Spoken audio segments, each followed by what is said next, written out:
Aykiz, assalomu alaykum. Siz bilan danışsak bo'laman ekan. Kaçsan yolumdan. Dur. Yüzük Siz bilan danışsak bo'laman ekan, ishada o'tiraylik. Men kildi vermesene kaç yolumdan. Danışalı da. Kaçsan Voy, danışalı. He?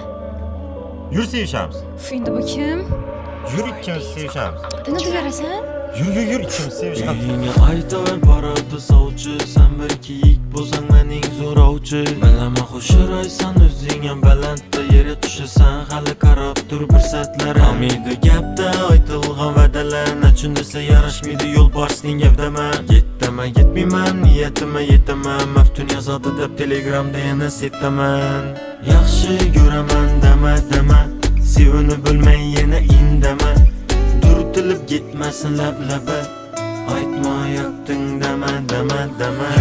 Yur canım sevişemiz, busiz ham ko'p tushdi ko'zlarim.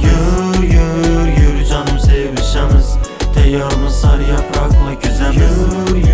Yur canım sevişemiz, busiz ham ko'p tushdi ko'zlarim. Yur asalim sevişemiz, tayyormiz sar yaproqli kuzamiz. Alashtirmaysan bu menim talablarim, yaxshi ko'rishing hozircha meni dardim sanidim. Ular bo'lmas narsalarga qizg'oning, rashkni hamma o'tlarida mayoning, qarindosh qo'ng'ishi hammasini doning. Endi chiqaman desang ishda ko'cha yo'q, tashkillarda nozik baland o'kcha yo'q, shunda ko'nglim bo'ladi do'q mana. Yur canım sevişemiz, busiz ham ko'p tushdi ko'zlarim. Yur canım sevişemiz, tayyormiz sar yaproqli kuzamiz. Yur canım sevişemiz, busiz ham ko'p tushdi ko'zlarim.